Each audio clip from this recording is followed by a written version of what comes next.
Hi, എല്ലാവർക്കും PYQ study സ്റ്റുഡിയോയിലേക്ക് സ്വാഗതം. കാറ്റഗറി നമ്പർ 68/22 10th പ്രിലിംസിന്റെ തേർഡ് സ്റ്റേജിലെ ക്വസ്റ്റ്യൻ പേപ്പറാണ് ഇന്ന് നമ്മൾ നോക്കുന്നത്. ഒന്നാമത്തെ ക്വസ്റ്റ്യൻ നോക്കാം. ജോർജ് ഓണക്കൂർ എഴുതിയ ഏത് കൃതിക്കാണ് 2021 കേന്ദ്ര സാഹിത്യ അക്കാദമി അവാർഡ് ലഭിച്ചത്? Answer option D, Hridayaragangal. George Onakkoor എഴുതിയ ഏത് കൃതിക്കാണ് 2021 കേന്ദ്ര സാഹിത്യ അക്കാദമി അവാർഡ് ലഭിച്ചത്? ഹൃദയരാഗങ്ങൾ. തന്നിരിക്കുന്ന 4 ജോർജ് ഓണക്കൂറിന്റെ കൃതികളാണ്. അതിൽ പ്രണയകഥകൾ അദ്ദേഹത്തിന്റെ ഷോർട്ട് സ്റ്റോറിയാണ്. ഭൂമിയുടെ സ്പന്ദനം എന്ന് പറയുന്നത് ബൈബിൾ പഴയ നിയമത്തെ അടിസ്ഥാനമാക്കി ജോർജ് ഓണക്കൂർ എഴുതിയ നോവലാണ്. ബൈബിൾ പഴയ നിയമത്തെ അടിസ്ഥാനമാക്കി അദ്ദേഹം എഴുതിയ നോവലാണ് ഏത്? ഭൂമിയുടെ സ്പന്ദനം. അതുപോലെ ബൈബിൾ അടിസ്ഥാനമാക്കി എഴുതിയ മറ്റൊരു നോവലാണ് ഹൃദയത്തിൽ ഒരു വാൾ. ബൈബിൾ അടിസ്ഥാനമാക്കി എഴുതിയ നോവൽ ഏതാണ്? ഹൃദയത്തിൽ ഒരു വാൾ. ഹൃദയരാഗങ്ങൾ ആത്മകഥാ വിഭാഗത്തിലാണ് പെടുന്നത്. ഹൃദയരാഗങ്ങൾ എന്താണ്? ആത്മകഥ. പിന്നെ കേരള സാഹിത്യ അക്കാദമി പുരസ്കാരം ലഭിച്ചിട്ടുണ്ട് ഇദ്ദേഹത്തിന്. 1980 ഇല്ല എന്ന് പറയുന്ന നോവലിനും 2004 അടരുന്ന ആകാശം എന്ന യാത്രാ വിവരണ ഗ്രന്ഥത്തിനും എന്ത് കിട്ടിയിട്ടുണ്ട്? കേരള സാഹിത്യ അക്കാദമി അവാർഡും ജോർജ് ഓണക്കൂറിന് ലഭിച്ചിട്ടുണ്ട്. രണ്ടാമത്തെ ക്വസ്റ്റ്യൻ. ഇവരിൽ ആർക്കാണ് 2021 ദ്രോണാചാര്യ അവാർഡ് ലഭിച്ചത്? തന്നിരിക്കുന്നതിൽ TP ഔസേപ്പിനാണ് ദ്രോണാചാര്യ അവാർഡ് 2021 ലഭിച്ചൊരു വ്യക്തി. നമുക്ക് 2023 ദ്രോണാചാര്യ അവാർഡ് ലഭിച്ചത് ആർക്കൊക്കെയാണെന്ന് നോക്കാം. 2023 ഗണേഷ് പ്രഭാകരൻ, മല്ലഖാമ്പ് എന്ന് പറയുന്ന ഇനമാണ് അദ്ദേഹത്തിൻ്റെത്. പിന്നെ മഹാവീർ പ്രസാദ് സൈനി, അദ്ദേഹം പാരാ അത്ലറ്റിക്സിലാണ്. ലളിത് കുമാർ ഗുസ്തി വിഭാഗമാണ്. RB രമേശ് ചെസ് ആണ്. ശിവേന്ദ്ര സിംഗ് ഹോക്കി. അതുപോലെ ആജീവനാന്ത ജേതാക്കളാണ് ജസ്കിരത് സിംഗ് ഗ്രേവാൾ, അദ്ദേഹം ഗോൾഫാണ്. E ഭാസ്കരൻ കബഡിയാണ്. E ഭാസ്കരൻ മലയാളിയാണ്, പ്രത്യേകം ശ്രദ്ധിച്ചു വെക്കാവുന്നതാണ്. അദ്ദേഹത്തിന് ആജീവനാന്ത പുരസ്കാരമാണ് ലഭിക്കുന്നത്. പിന്നെയോ ജയന്തകുമാർ പുഷിലാൽ, അദ്ദേഹം ടേബിൾ ടെന്നീസിലാണ്. അപ്പൊ ആജീവനാന്ത പുരസ്കാരം ലഭിച്ചത് 3 പേർക്ക്, 5 പേർക്ക് അല്ലാണ്ട് ലഭിച്ചിട്ടുണ്ട്. ആജീവനാന്ത പുരസ്കാരം ലഭിച്ചവരെ ഒന്നുകൂടെ പറയാം.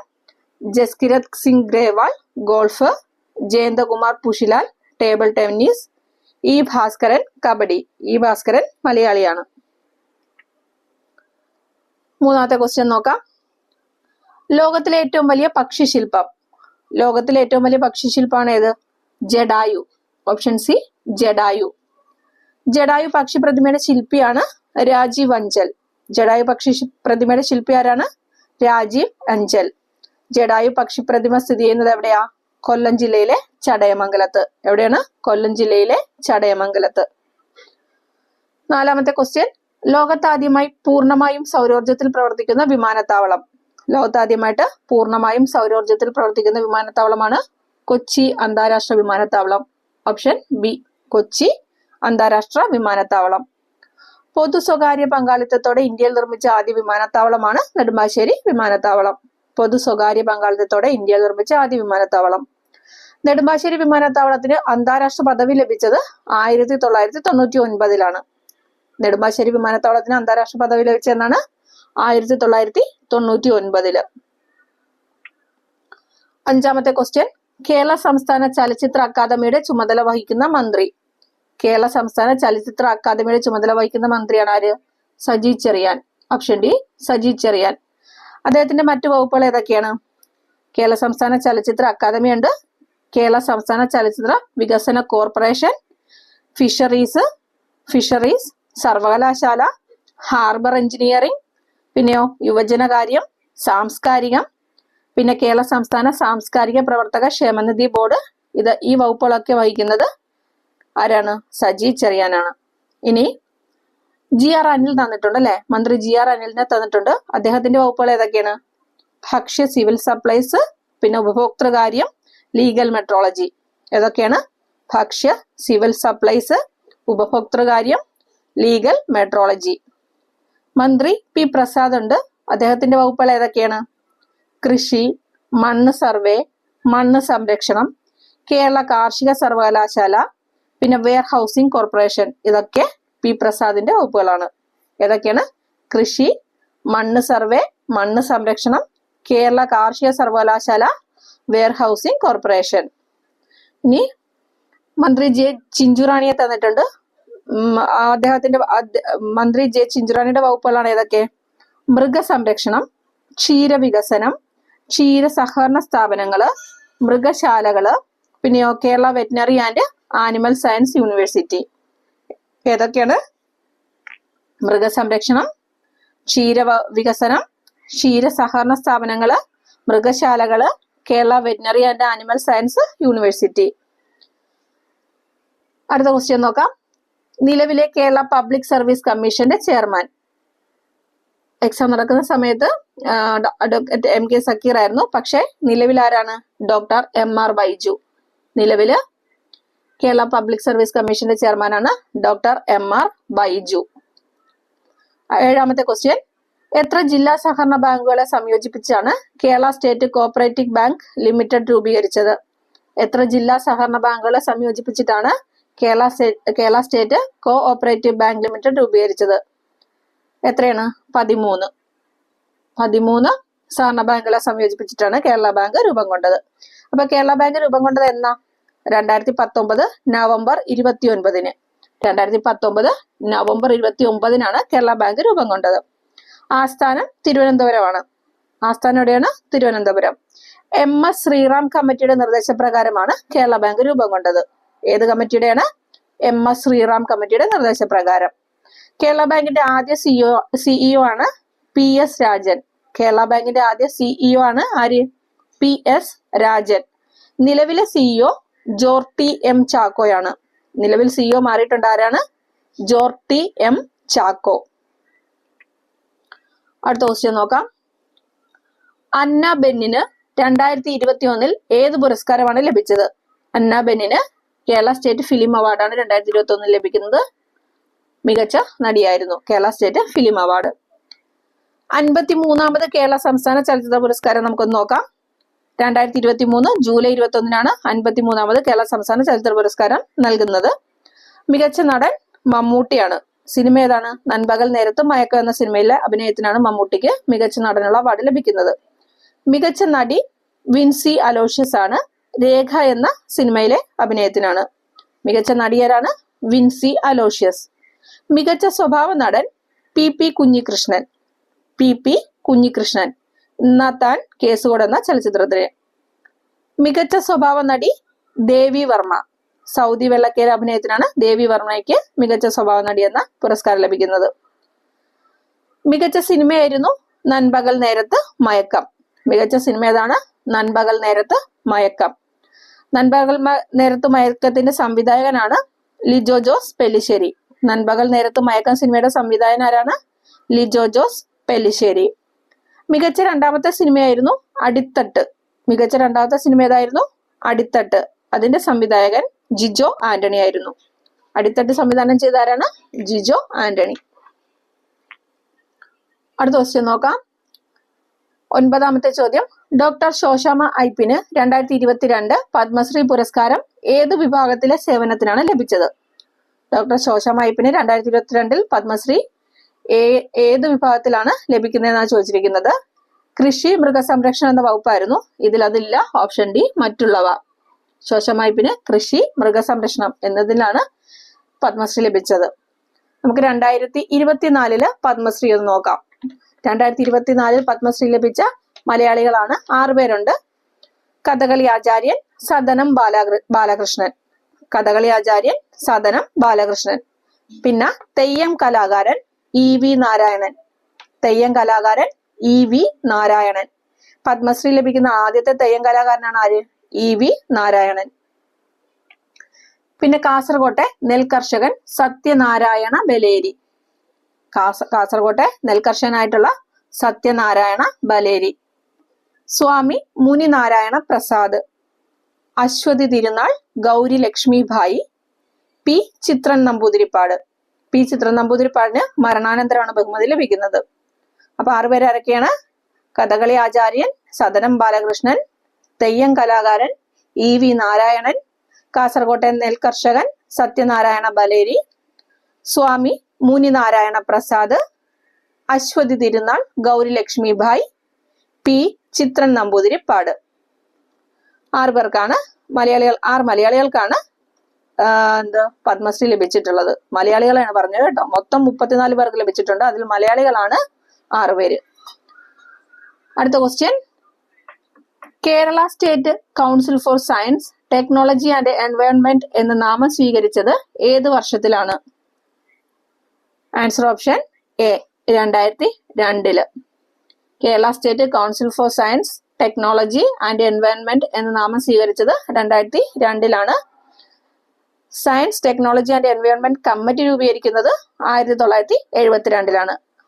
Science, technology and environment committee രൂപീകരിക്കുന്നത് 1972. 11ാമത്തെ ക്വസ്റ്റ്യൻ, ഭൂമിയുടെ വൻകര ഭൂവൽക്കത്തിൽ അടങ്ങിയിരിക്കുന്ന പ്രധാന ധാതുക്കൾ. വൻകര ഭൂവൽക്കത്തിൽ അടങ്ങിയിരിക്കുന്ന പ്രധാന ധാതുക്കളാണ് അലൂമിനിയവും സിലിക്കയും. വൻകര ഭൂവൽക്കാണ് ഏത്? സിയാല്. അപ്പം അതിലടങ്ങിയിരിക്കുന്നത് സിലിക്കയും അലൂമിനിയവും. ഇനി സമുദ്ര ഭൂവൽക്കാണ് ഏത്? സിമ. സിമയിൽ എന്തൊക്കെയാണ് അടങ്ങിയിരിക്കുന്നത്? സിലിക്കയും മഗ്നീഷ്യവും.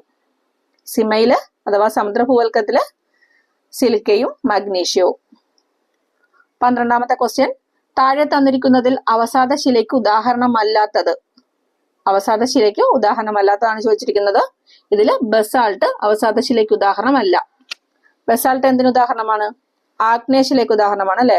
ബസാൾട്ട്, ഗ്രാനൈറ്റ് ഒക്കെ ആഗ്നേയശിലകൾക്ക് ഉദാഹരണമാണ്. മണൽക്കല്ല്, ചുണ്ണാമ്പുകല്ല് അവസാദ ശിലകൾക്ക് ഉദാഹരണമാണ്. അതുപോലെ മാർബിൾ, സ്ലേറ്റ് കായാന്തരിത ശിലയ്ക്ക് ഉദാഹരണമാണ്. മാർബിളും സ്ലേറ്റ് ഒക്കെ എന്തിനു ഉദാഹരണമാണ്? കായാന്തരിത ശിലയ്ക്ക്. മണൽക്കല്ല്, ചുണ്ണാമ്പുകല്ല് അവസാദ ശിലയ്ക്ക്. Basalt, granite ആഗ്നേയശിലയ്ക്ക്.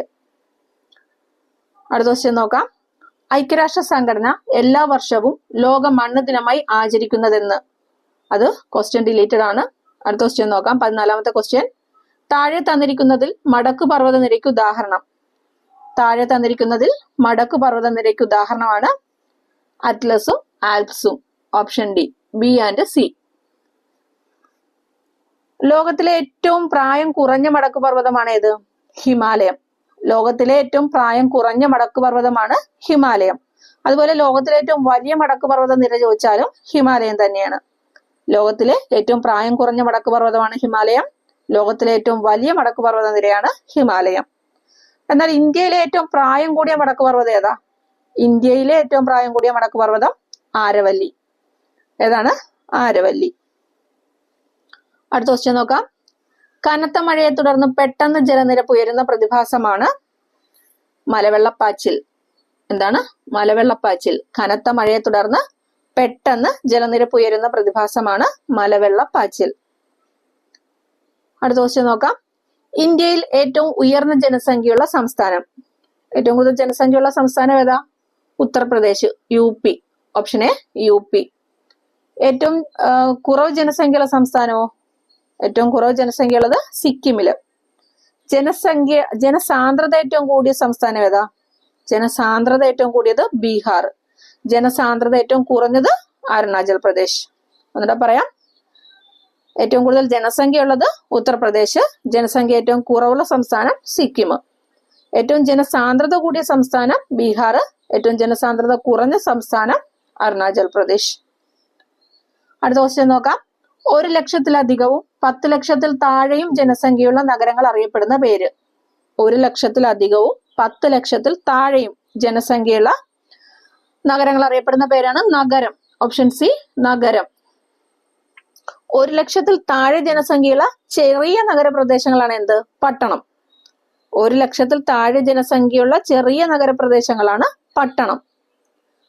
10 ലക്ഷത്തിലധികം ജനസംഖ്യയുള്ള വൻ നഗരങ്ങളാണ് ഏത്? മെട്രോപൊളിറ്റൻ നഗരം. 10 ലക്ഷത്തിലധികം ജനസംഖ്യയുള്ള വൻ നഗരങ്ങള് മെട്രോപൊളിറ്റൻ നഗരം. അനേകം നഗരങ്ങൾ ചേർന്ന് രൂപം കൊള്ളുന്നതും 50 ലക്ഷത്തിലധികം ജനസംഖ്യയുള്ളതുമായ നഗര സമുച്ചയമാണ് മെഗാ നഗരം. ഒന്നുകൂടെ പറഞ്ഞുതരാം. 1 ലക്ഷത്തിൽ താഴെ ജനസംഖ്യയുള്ള ചെറിയ നഗരപ്രദേശങ്ങളാണ് പട്ടണം. 1 ലക്ഷത്തിലധികവും 10 ലക്ഷത്തിൽ താഴെയും ജനസംഖ്യയുള്ള നഗരങ്ങൾ അറിയപ്പെടുന്നത് നഗരം. 10 ലക്ഷത്തിലധികം ജനസംഖ്യയുള്ള വൻ നഗരങ്ങളാണ് മെട്രോപൊളിറ്റൻ നഗരം. ഇനി അനേകം നഗരങ്ങൾ ചേർന്ന് രൂപം കൊള്ളുന്നതും 50 ലക്ഷത്തിലധികം ജനസംഖ്യയുള്ള നഗര സമുച്ചയമാണേത്? മെഗാ നഗരം. അടുത്ത ക്വസ്റ്റ്യൻ നോക്കാം. ഇന്ത്യയിൽ ശരത്കാലം അനുഭവപ്പെടുന്ന കാലഘട്ടം. ഇന്ത്യയിൽ ശരത്കാലം അനുഭവപ്പെടുന്ന കാലഘട്ടം ഏതാ? സെപ്റ്റംബർ മുതൽ ഒക്ടോബർ വരെ. ജനുവരി മുതൽ ഫെബ്രുവരി വരെ ഏത് കാലമാണ്? ശിശിരകാലമാണ്. ജനുവരി മുതൽ ഫെബ്രുവരി വരെ ശിശിരകാലം. മാർച്ച് മുതൽ ഏപ്രിൽ വരെ വസന്തകാലം. മാർച്ച് ടു ഏപ്രിൽ എന്താണ്? വസന്തകാലം. ഇനി മെയ് മുതൽ ജൂൺ വരെയാണ് ഗ്രീഷ്മകാലം. മെയ് മുതൽ ജൂൺ വരെ ഗ്രീഷ്മകാലം. ജൂലൈ മുതൽ ആഗസ്റ്റ് വരെയോ? ജൂലൈ മുതൽ ആഗസ്റ്റ് വരെ വർഷകാലം. സെപ്റ്റംബർ മുതൽ ഒക്ടോബർ വരെ ശരത്കാലം. നവംബർ മുതൽ ഡിസംബർ വരെ ഹേമന്തകാലം. ഇങ്ങനെ 6 ഋതുക്കളായിട്ട് തിരിച്ചിട്ടുണ്ട്. ശിശിരകാലം, വസന്തകാലം, ഗ്രീഷ്മകാലം, വർഷകാലം, ശരത്കാലം, ഹേമന്തകാലം.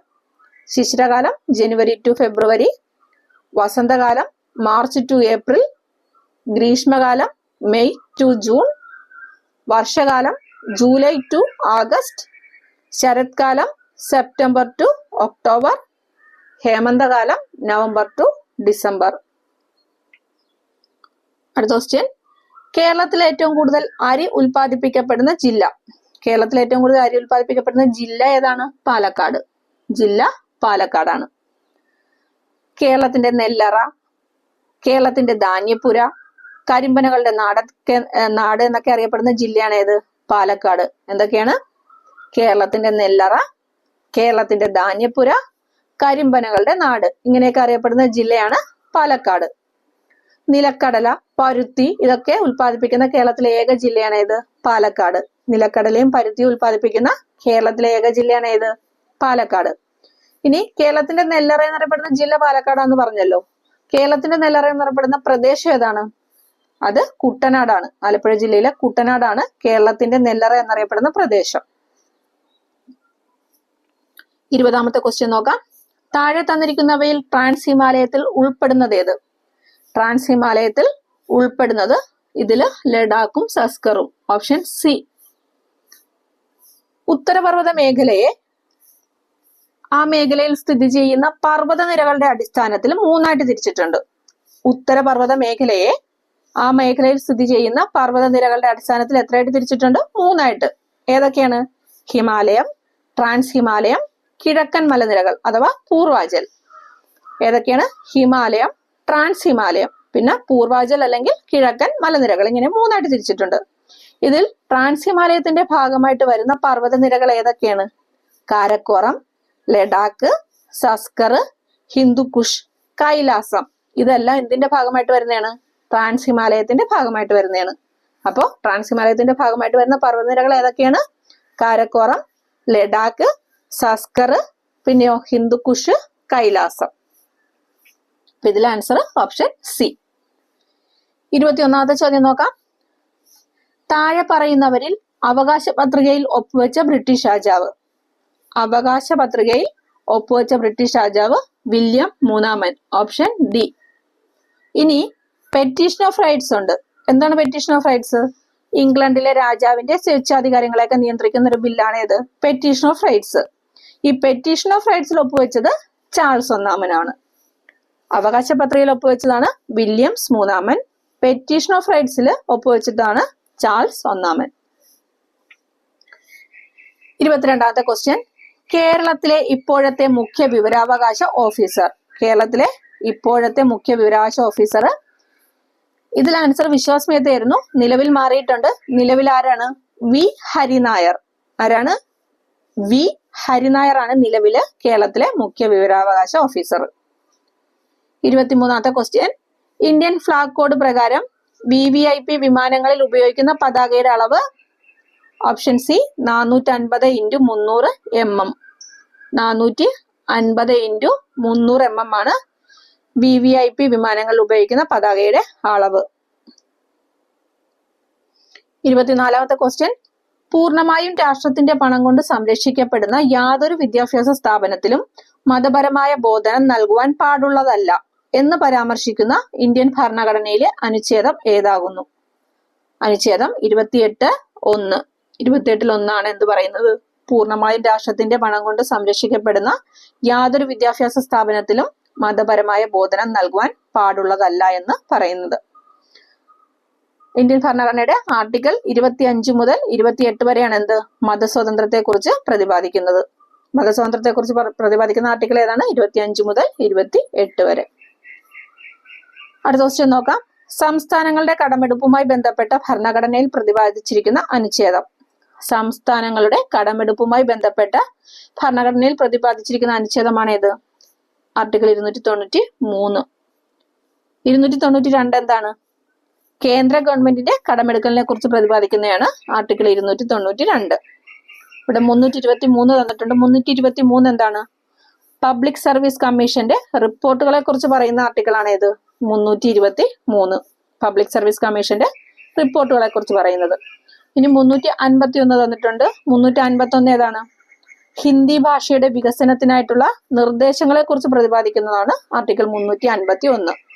ഹിന്ദി ഭാഷയുടെ വികസനത്തിനായിട്ടുള്ള നിർദ്ദേശങ്ങളെ കുറിച്ച് പ്രതിപാദിക്കുന്ന ആർട്ടിക്കിളാണ് ആർട്ടിക്കിൾ 351. അടുത്ത ക്വസ്റ്റ്യൻ നോക്കാം. താഴെ തന്നിരിക്കുന്നവയിൽ ദേശീയ മനുഷ്യാവകാശ കമ്മീഷൻ ചെയർമാൻ സ്ഥാനം നിർവഹിച്ചിട്ടില്ലാത്ത വ്യക്തി. തന്നിരിക്കുന്നവരിൽ ദേശീയ മനുഷ്യാവകാശ കമ്മീഷൻ ചെയർമാൻ സ്ഥാനം നിർവഹിച്ചിട്ടില്ലാത്ത വ്യക്തിയാണ് option D, justice Gopal Ballabh പട്ടനായിക് ഈ സ്ഥാനം വഹിച്ചിട്ടില്ല. ദേശീയ മനുഷ്യാവകാശ കമ്മീഷൻ ചെയർമാൻമാരായിട്ടുള്ളവർ ആരൊക്കെയാണെന്നൊന്നും പറഞ്ഞാലോ? ദേശീയ മനുഷ്യാവകാശ കമ്മീഷന്റെ ആദ്യ ചെയർമാൻ ആയിരുന്നു ആര്? ജസ്റ്റിസ് രംഗനാഥ മിശ്ര. ആദ്യ ചെയർമാൻ ആരായിരുന്നു? ജസ്റ്റിസ് രംഗനാഥ മിശ്ര. രണ്ടാമത്തേതാണ് M.N. വെങ്കിട ചെല്ലയ്യ. രണ്ടാമത്തേത് M.N. വെങ്കിട ചെല്ലയ്യ. മൂന്നാമത് J.S. വർമ്മ. മൂന്നാമത് J.S. വർമ്മ. നാലാമത്തേതാണ് A.S. Anand. Justice A.S. Anand ആണ് നാലാമത്തേത്. അഞ്ചാമത്തേതാണ് ജസ്റ്റിസ് S. രാജേന്ദ്ര ബാബു. അഞ്ചാമത്തെ ചെയർമാനാണ് ജസ്റ്റിസ് S. രാജേന്ദ്ര ബാബു. ആറാമത്തെ ചെയർമാനാണ് K.G. Balakrishnan. Justice K.G. Balakrishnan മലയാളിയായിരുന്നു. ഏഴാമത്തേതാണ് H.L. ദത്തു. ഏഴാമത്തെ ആരാണ്? H.L. ദത്തു. എട്ടാമത്തേത് നിലവിലെ മനുഷ്യാവകാശ കമ്മീഷന്റെ ദേശീയ മനുഷ്യാവകാശ കമ്മീഷന്റെ ചെയർമാനാണ് അരുൺകുമാർ മിശ്ര. അപ്പൊ ഒന്നുകൂടെ പറയാം. Justice Ranganath Mishra, justice M.N. Venkata Chellaiah, justice J.S. Varma, justice A.S. Anand, S. Rajendra Babu, justice K.G. Balakrishnan, H.L. ദത്തു, അരുൺകുമാർ മിശ്ര. അപ്പൊ ഇതിൽ പെടാത്തതാണ് ആര്? ജസ്റ്റിസ് ഗോപാൽ ബല്ലഭ് പട്ടനായിക്. ബാക്കി 3 പേരും ഉൾപ്പെടുന്നതാണ്. 27ാമത്തെ ക്വസ്റ്റ്യൻ. വിവരാവകാശ അപേക്ഷ നിരസിക്കുവാൻ നിർദ്ദേശിച്ചിരിക്കുന്ന വിവരാവകാശ വകുപ്പ് ഏത്?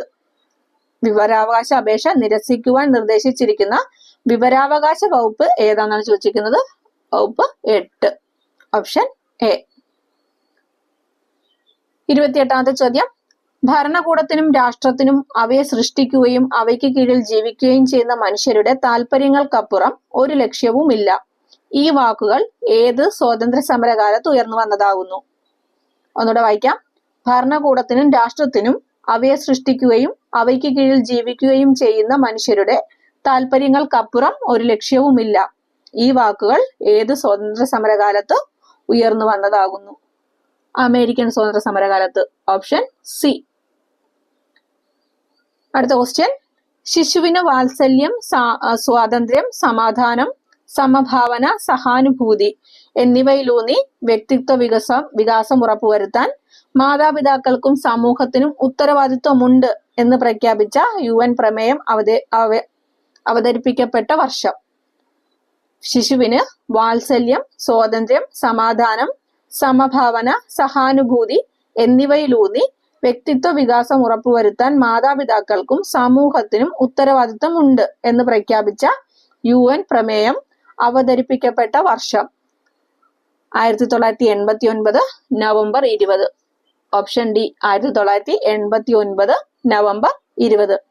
കുട്ടികളുടെ സാർവലൗകിക അവകാശ ഉടമ്പടി ഐക്യരാഷ്ട്രസഭ അംഗീകരിച്ച വർഷമാണ് 1989. കുട്ടികളുടെ സാർവലൗകിക അവകാശ ഉടമ്പടി ഐക്യരാഷ്ട്രസഭ അംഗീകരിച്ച വർഷമാണ് ഏത്? 1989. ഒരു ക്വസ്റ്റ്യൻ കൂടെ നമുക്ക് നോക്കാം. 30ാമത്തെ ക്വസ്റ്റ്യൻ, സംസ്ഥാന മനുഷ്യാവകാശ കമ്മീഷൻ എന്നത് എന്താണ്? സംസ്ഥാന മനുഷ്യാവകാശ കമ്മീഷൻ എന്നത് ഒരു ചെയർപേഴ്സണും 2 അംഗങ്ങളും ചേർന്നാണ് സംസ്ഥാന മനുഷ്യാവകാശ കമ്മീഷൻ. ഒരു ചെയർപേഴ്സണും 2 അംഗങ്ങളും ചേർന്നാണ് എന്ത്? സംസ്ഥാന മനുഷ്യാവകാശ കമ്മീഷൻ. കേരള സംസ്ഥാന മനുഷ്യാവകാശ കമ്മീഷൻ രൂപീകൃതമായത് എന്നാ? കേരള സംസ്ഥാന മനുഷ്യാവകാശ കമ്മീഷൻ രൂപീകൃതമായത് 1998 ഡിസംബർ 11. കേരള സംസ്ഥാന മനുഷ്യാവകാശ കമ്മീഷന്റെ ആസ്ഥാനം തിരുവനന്തപുരം. രൂപീകരിക്കപ്പെട്ടത് 1998 ഡിസംബർ 11. ആസ്ഥാനം തിരുവനന്തപുരമാണ്. ചെയർമാൻ ഉൾപ്പെടെ 3 അംഗങ്ങളാണുള്ളത്. ആദ്യ ചെയർമാനാണ് ജസ്റ്റിസ് MM പരീത് പിള്ള. ആദ്യ ചെയർമാൻ ആരാണ്? കേരള സംസ്ഥാന മനുഷ്യാവകാശ കമ്മീഷന്റെ ആദ്യ ചെയർമാൻ ആരായിരുന്നു? Justice MM Pareeth Pillai. സംസ്ഥാന മനുഷ്യാവകാശ കമ്മീഷന്റെ പ്രധാന കാര്യനിർവഹണ ഉദ്യോഗസ്ഥൻ ആരാണ്? സെക്രട്ടറിയാണ്. സംസ്ഥാന മനുഷ്യാവകാശ കമ്മീഷന്റെ പ്രധാന കാര്യനിർവഹണ ഉദ്യോഗസ്ഥനാണ് ആര്? സെക്രട്ടറി. അപ്പോ 30 ക്വസ്റ്റ്യൻസ് ആണ് ഇപ്പൊ നമ്മൾ ഇന്ന് നോക്കുന്നത്. ബാക്കി അടുത്തൊരു വീഡിയോയിലൂടെ ചെയ്യാം. അപ്പൊ അടുത്ത വീഡിയോയിലൂടെ കാണും വരെ എല്ലാവർക്കും താങ്ക് യു.